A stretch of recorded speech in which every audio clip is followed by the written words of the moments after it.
Hi guys, it's me again, Geraldine, and welcome to my YouTube channel. And for today's video, we are going to make delicious red velvet cake.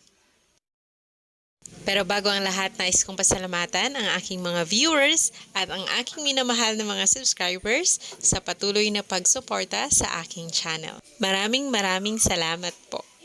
So first, let's combine our all dry ingredients. That's 1 3/4 cup all-purpose flour, 2 tablespoon cocoa powder, 2 teaspoon baking soda, 1 teaspoon baking powder, and 1/4 teaspoon salt.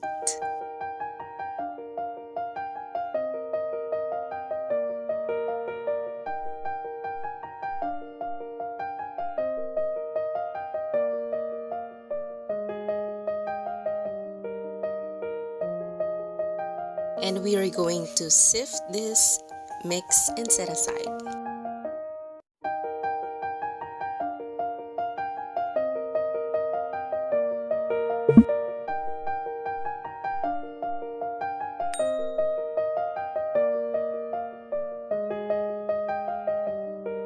On our clean bowl, let's combine 2 eggs,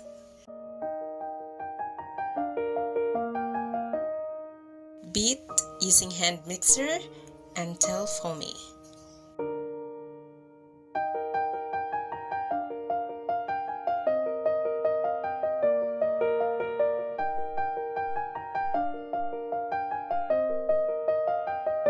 Once egg is foamy, let's add 1 1/2 cup granulated sugar.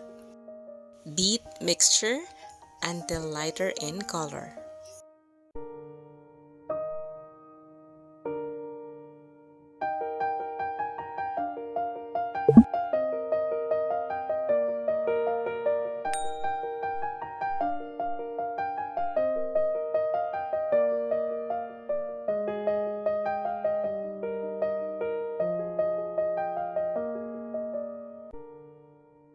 Now let's add 1/2 cup oil. So sa mga nagtatanong, I'm using canola oil. At pwede din kayo gumamit ng 1/2 cup butter, replace dun sa oil. Kung ayaw nyo ng oil, pwede butter.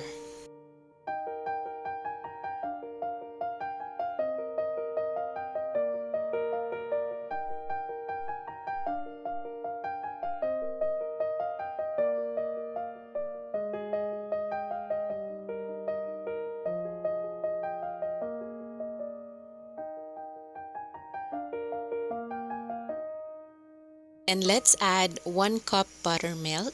So for the buttermilk, this is very quick and easy to prepare.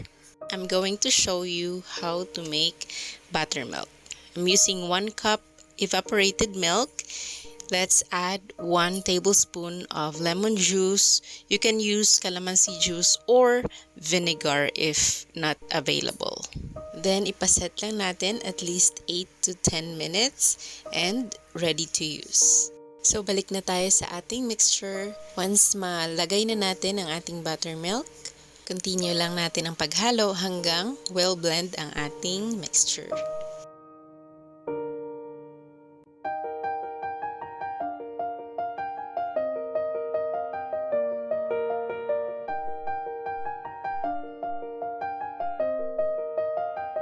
Now let's combine our dry and wet ingredients. So I divided into 2 parts para madali mahalo ang ating mixture.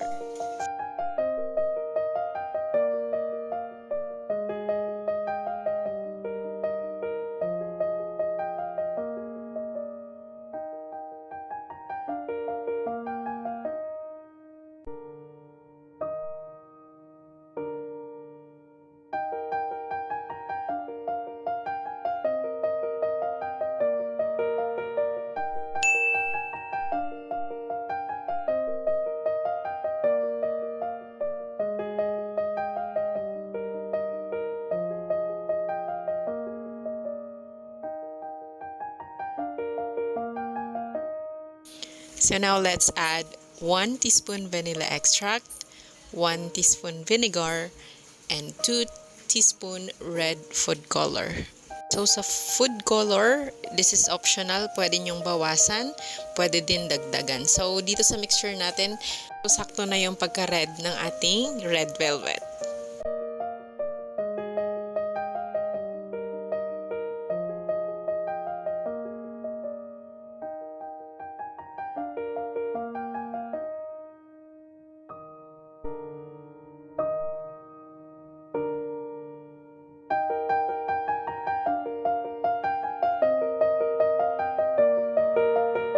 So this one is ready. It's time to bake.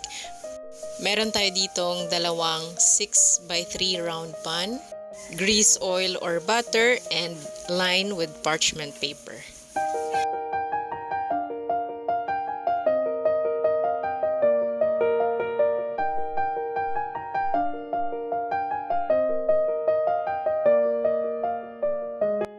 Then itap lang natin 2 to 3 times para ma-release ang air bubbles.